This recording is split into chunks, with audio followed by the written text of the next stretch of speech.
बलौदाबाजार जिले के 9 यात्री अमरनाथ में फंसे हैं। पलारी ब्लॉक के रहने वाले सभी तीर्थयात्री शेषनाग बेस कैंप में फंसे हैं। फिलहाल सभी यात्रियों के लिए भोजन का पूरा इंतजाम किया गया है। बादल फटने से अमरनाथ में जल प्रलय आया था, जहां अब तक 16 लोगों की मौत हो गई।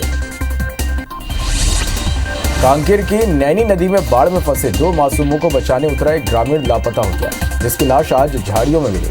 घटना चारामा नगर के गिरहोला ग्राम बार की है। यहाँ नैनी नदी में दोपहर करीब 3 बजे कुछ बच्चे मछली पकड़ने उतरे थे। इनमें से 2 बच्चे डूबने लगे, जिसे बचा लिया गया। छत्तीसगढ़ के गृह मंत्री ताम्रध्वज साहू एक दिन के दौरे पर धमतरी पहुंचे। इस दौरान रेस्ट हाउस में उन्होंने पार्टी कार्यकर्ताओं से मुलाकात की और आम लोगों से मिलकर उनकी समस्याएं पूछी। इसके बाद वे धमतरी के नवनिर्वाचित पदाधिकारियों के शपथ ग्रहण समारोह में शामिल हुए। श्योपुर में एक बार फिर प्रदेशव्यापी रोका छेका अभियान आज से शुरू हो गया। गौठानों में चिकित्सा शिविर लगाकर पशुओं के स्वास्थ्य की जांच होगी। फसल और पशुधन रक्षा के लिए 10 से 20 जुलाई तक ये अभियान चलाया जाएगा। रायपुर में रिम्स के डीन डॉक्टर गंभीर सिंह सेनराम पर कार्रवाई को बीजेपी नेता डॉक्टर विमल चोपड़ा ने अवैधानिक और राजनीतिक से प्रेरित बताया। डॉक्टर चोपड़ा के अनुसार इस मामले में छत्तीसगढ़ मेडिकल काउंसिल को कार्रवाई का अधिकार नहीं है। उधर उनके सवालों पर पलटवार करते हुए कांग्रेस के चिकित्सा प्रकोष्ठ के अध्यक्ष डॉक्टर राकेश गुप्ता ने विमल चोपड़ा को नियमों को जानने की नसीहत दी है। राज्य में भारतीय जनता पार्टी युवा मोर्चा की बैठक हुई। बैठक में प्रमुख रूप से मंडल अध्यक्ष ने लोगों को बेरोजगारी से संबंधित जन चौपाल लगाने, एसडीएम कार्यालय के घेराव समेत कई मुद्दों को लेकर चर्चा की। साथ ही कार्यकर्ताओं को अभी से टास्क के हिसाब से काम में जुट जाने के निर्देश दिए गए। भाटापारा में व्यापारियों के एक प्रतिनिधिमंडल ने विधायक शिवरतन शर्मा से मुलाकात की और खाद्यान्न, दही, बटर, लस्सी पर 5% जीएसटी लगाने का विरोध दर्ज किया गया। व्यापारियों ने विधायक शर्मा को ज्ञापन भी सौंपा। जीएसटी लगने से व्यापारियों में रोष है। बस्तर के 437 ग्राम पंचायतों में अब ग्राम सचिवालय नियमित तौर पर लगाए जाएंगे। सप्ताह में एक दिन पंचायत स्तर के सभी अधिकारी कर्मचारियों की मौजूदगी में आय, निवास, जाति, मृत्यु प्रमाण पत्र सहित खेती किसानी से जुड़े अन्य काम कराए जाएंगे। वहीं लापरवाही बरतने वालों पर सख्त कार्रवाई की जाएगी। सरायपाली के अरिकेल गांव में अवैध शराब बिक्री को लेकर महिलाओं में भारी आक्रोश है। अब शराबबंदी के लिए महिलाएं सड़कों पर उतर आई और शराब विक्रेताओं को पकड़कर पुलिस के हवाले कर दिया। इलाके में अवैध शराब बिक्री को लेकर महिलाओं में खासा आक्रोश देखा जा रहा है। जगदलपुर के मरेंगा में छठी के भोज में शामिल 45 लोग बीमार हो गए। 14 लोगों को मेडिकल कॉलेज में इलाज के लिए भर्ती कराया गया है। बता दें कि यहाँ मशरूम की सब्जी बनी थी, जिसे खाने के बाद सभी बीमार हो गए। भाटापारा के लालपुर में शमशान घाट जाने वाले रास्ते पर दबंगों के अवैध कब्जे से ग्रामीण परेशान हो गए। हाईकोर्ट के आदेश के बाद भी अधिकारी रास्ते से अवैध कब्जा नहीं हटा रहे। दबंगों की वजह से गांव में किसी की मौत हो जाने पर रास्ते के बजाय खेत में शव लेकर जाना पड़ रहा है। राजधानी रायपुर में हर रविवार डेंगू पर वार अभियान आज से शुरू हो रहा है। अभियान की शुरुआत रामनगर से हो रही है, जहां सबसे ज्यादा डेंगू के मरीज मिले थे। मितानिनों के सहयोग से सभी वार्डों में अभियान चलेगा। अभियान के माध्यम से लोगों में जागरूकता लाने की कोशिश की जाएगी। पड़ोसी राज्य ओडिशा में कोरोना के बढ़ते मामलों के बीच रायगढ़ जिले में स्वास्थ्य विभाग ने अलर्ट जारी कर दिया। एहतियातन अब रेलवे स्टेशन और ओडिशा के चेकपोस्ट पर फिर से कोविड की स्क्रीनिंग करने के निर्देश दिए गए। साथ ही दूसरे राज्यों से आने वाले लोगों का रिकॉर्ड रखने को कहा गया है। छत्तीसगढ़ में लगातार कोरोना संक्रमण की दर बढ़ रही। बीते 24 घंटे में 3 कोरोना संक्रमितों की मौत हुई है। रायपुर, जांजगीर, कांकेर से एक मरीज की मौत हुई। स्वास्थ्य विभाग के आंकड़ों के मुताबिक प्रदेश में बीते 24 घंटे में 10,187 जांच हुई, जिसमें 258 नए कोरोना मरीजों की पहचान हुई। एक्टिव मरीजों की संख्या 1,453 हो गई है। जांजगीर चांपा जिले के सरस्वती शिशु मंदिर के प्रिंसिपल को 2 छात्रों ने बेल्ट और लात घूंसे से पिटाई कर दी, जिसके बाद अन्य शिक्षकों के बीच बचाव किया। छात्रों की चंगुल से छूटकर भागे प्राचार्य ने खुद को कमरे में बंद कर लिया। शिक्षक ने इस पूरे घटनाक्रम का मोबाइल पर वीडियो बनाया, जो कि सबूत के तौर पर थाने में प्रस्तुत किया गया। पुलिस ने एफआईआर दर्ज कर मामले की जाँच शुरू कर दी है। जांजगीर चांपा के डबरा पुलिस ने 2 महिलाओं की हत्या करने वाले आरोपी पड़ोसी को गिरफ्तार कर लिया। घटना के बाद से आरोपी फरार था। वहीं एक अन्य आरोपी ने जहर पीकर आत्महत्या कर ली थी। बता दें कि दोनों आरोपियों ने चरित्र शंका के चलते 2 महिलाओं ने हत्या कर दी थी। बेमेतरा के खंडसरा चौकी में 2 माह पहले पत्नी की हत्या करने वाले आरोपी पति को पुलिस ने गिरफ्तार कर लिया। पुलिस ने आरोपी पति के खिलाफ हत्या का मामला दर्ज किया था और जांच में जुटी थी, जिसके बाद पुलिस ने आरोपी को पकड़ने में सफलता हासिल की है। सरायपाली थाना क्षेत्र में पुलिस बनकर राहगीरों से अवैध वसूली करने वाले 3 आरोपियों को गिरफ्तार किया गया और आरोपियों के पास से वाहन कारतूस भी जब्त किया गया। आरोपियों के खिलाफ कई धाराओं के तहत मामला दर्ज किया गया है।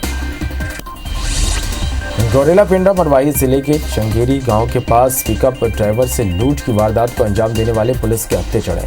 पुलिस ने 60,000 रुपए कैश के साथ 2 नाबालिगों को गिरफ्तार किया। लूट की शिकायत पिकअप ड्राइवर ने थाने में दर्ज कराई थी, जिसके आधार पर पुलिस ने कार्रवाई की।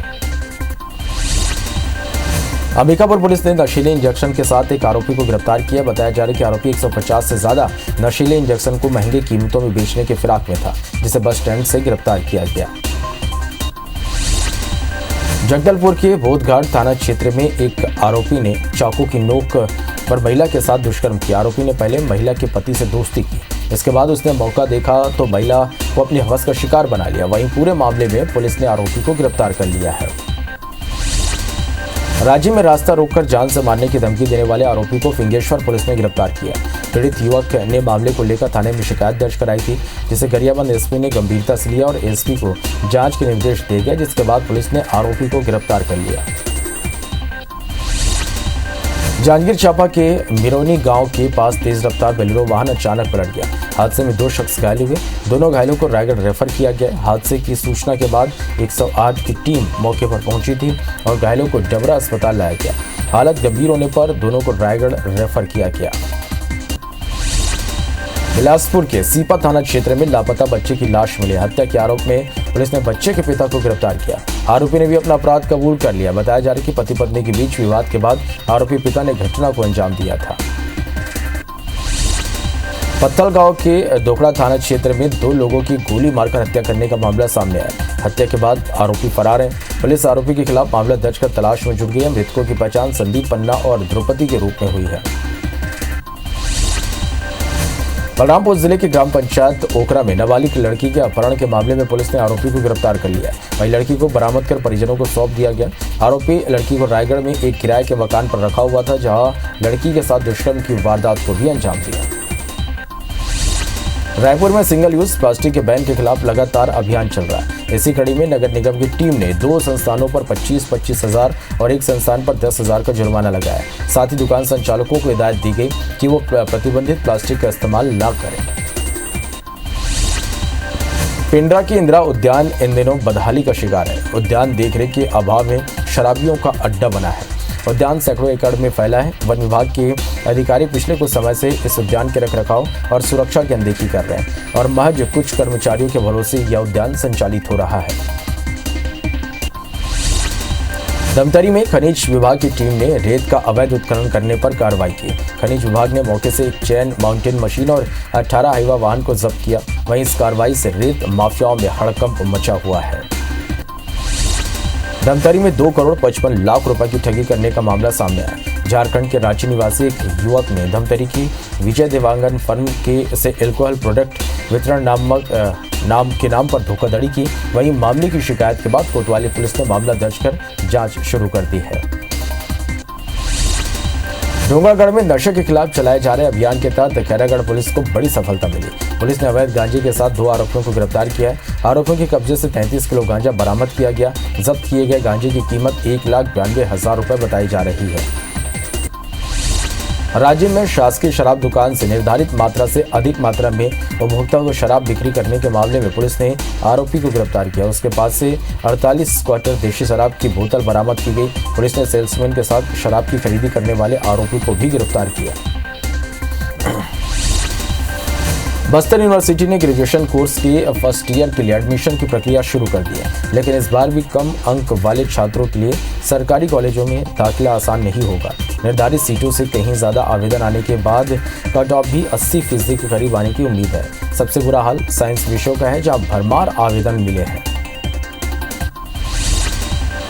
बलरामपुर में शैक्षणिक सत्र शुरू होते ही छात्र और उनके परिजन जाति प्रमाण पत्र बनवाने के लिए लगातार कलेक्ट्रेट पहुंच रहे। ऐसे में उन्हें काफी परेशानियों का सामना करना पड़ रहा। छात्रों की परेशानियों को देखते हुए कलेक्टर ने समाज प्रमुखों की बैठक बुलाई और कैसे जाति प्रमाण पत्र आसानी से बन सके इन सभी मुद्दों पर चर्चा की गई।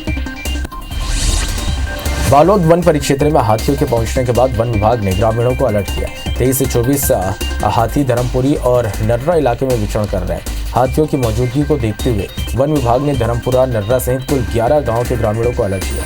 फिलहाल वन विभाग हाथियों के दल के मूवमेंट पर नजर बनाए हुए हैं। बालोद वन परिक्षेत्र के झलमला घोटिया क्षेत्र में पिछले 2 दिनों से हाथियों का मूवमेंट देखा जा रहा। हाथियों की आमद से लोगों में दहशत का माहौल है। कभी ये हाथी सड़क पर तो कभी सड़क किनारे दिखाई दे रहे। वहीं वन विभाग लगातार हाथियों पर नजर रखे और ग्रामीणों को भी सतर्क रहने को कहा गया। जांजगीर के चापा रेलवे स्टेशन में बाइक बेचने के फिराक में घूम रहे एक आरोपी को गिरफ्तार किया गया। पुलिस ने आरोपी के पास से 9 बाइक जब्त की। चोरी की गई बाइक को ग्राम परसा भाटा उर्गा निवासी अमित सारथी के पास बेची गई और कुछ बाइक उसने अपने घर में छिपा कर रखी थी।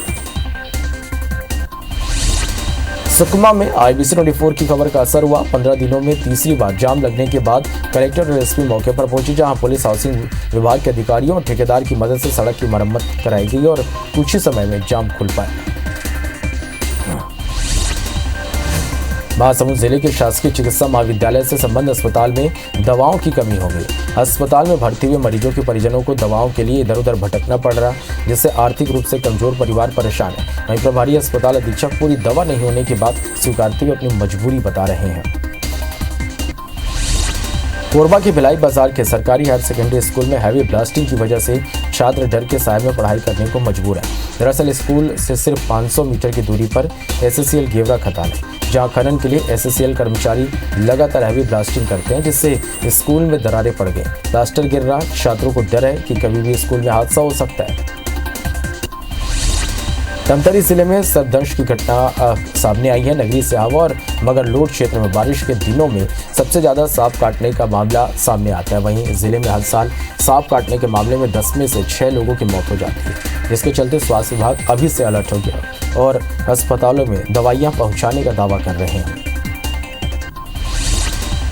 कोरबा के गोकुल नगर के पोल्ट्री फार्म में एक अजगर घुस गया। फार्म संचालक कुछ समझ पाते तब तक अजगर ने कई मुर्गियों को अपना शिकार बना लिया। बाद में संचालक ने इसकी सूचना रेस्क्यू टीम को दी। मौके पर पहुंची रेस्क्यू टीम ने अजगर को सुरक्षित रेस्क्यू किया, तब जाकर लोगों ने राहत की सांस ली। डोंगरगढ़ में सुरक्षा बलों को अहम सफलता हाथ लगी है। दरअसल ITBP और जिला बल की संयुक्त टीम की सर्चिंग में बाग नदी के दीवान टोला के जंगल में IED होने के संकेत मिले और सर्चिंग करने पर IED मिला, जिसे बम निरोधक दस्ते ने डिफ्यूज कर दिया। नक्सलियों ने सुरक्षा बलों को नुकसान पहुंचाने के लिए IED लगाया था।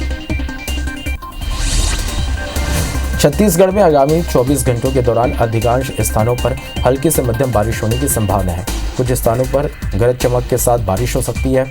मौसम विभाग ने 2 स्थानों पर भारी से अति भारी बारिश और आकाशीय बिजली गिरने की चेतावनी जारी की है। वहीं छत्तीसगढ़ के दक्षिणी हिस्से में भारी बारिश के आसार हैं। अगले 24 घंटे में बीजापुर, बस्तर, दंतेवाड़ा, सुकमा और नारायणपुर जिलों में 1-2 स्थानों पर गरज चमक के साथ अति भारी बारिश होने के आसार है। बीजापुर में पिछले 1 सप्ताह से बारिश हो रही है और 2 दिनों से तो जिले भर में मूसलाधार बारिश के कारण नदी नाले उफान पर है। बारिश के कारण जिला मुख्यालय से सैकड़ों गांवों का संपर्क टूट गया और ग्रामीणों को आने जाने में काफी दिक्कतों का सामना करना पड़ रहा। गौरेला पेंड्रा मरवाही जिले में अमरकंटक से सटे छत्तीसगढ़ के राजमेरगढ़ पहाड़ी को तपोस्थली के रूप में विकसित करने की योजना वन विभाग ने तैयार की है। दरअसल सीएम भूपेश की राजमेरगढ़ की तपोस्थली के रूप में विकसित करने की घोषणा उन्होंने की थी, जिसके बाद वन विभाग ने राजमेरगढ़ पहाड़ी को तपोस्थली के रूप में विकसित करने के लिए प्रस्ताव तैयार किया है। अब राजमेरगढ़ को तपोस्थली के रूप में विकसित करने के प्रस्ताव को वन विभाग ने राज्य सरकार को मंजूरी के लिए भेजा है। बता दें कि राज्य सरकार की योजना को मंजूरी के बाद तपोस्थली बनाने के लिए बिना सीमेंट और लोहे के उपयोग के निर्माण यहां पर किया जाएगा। हालांकि पूर्व सीएम रमन सिंह ने भी अपने कार्यकाल के दौरान यहां रिसोर्ट बनाने के निर्देश दिए थे, जो अब तक अधूरा है। राजधानी रायपुर में लोगों को खुलेआम शराब परोसी जा रही है। तेली बांधा के शराब दुकान के पास दबंगों की मनमानी सामने है। जहां अवैध रूप से चखना सेंटर का संचालन हो रहा। वहीं सेंटर पर टेबल कुर्सी कूलर लगाकर लोगों को अवैध रूप से शराब पिलाई जा रही, जबकि चखना सेंटर से 1 किलोमीटर की दूरी पर आबकारी मुख्यालय और क्षेत्रीय आबकारी कार्यालय है। रायपुर के तलीबांधा तालाब में एक युवती ने छलांग लगाकर खुदकुशी कर ली। मृतका शंकर नगर की रहने वाली थी। फिलहाल पुलिस मामले की जांच में जुट गई है।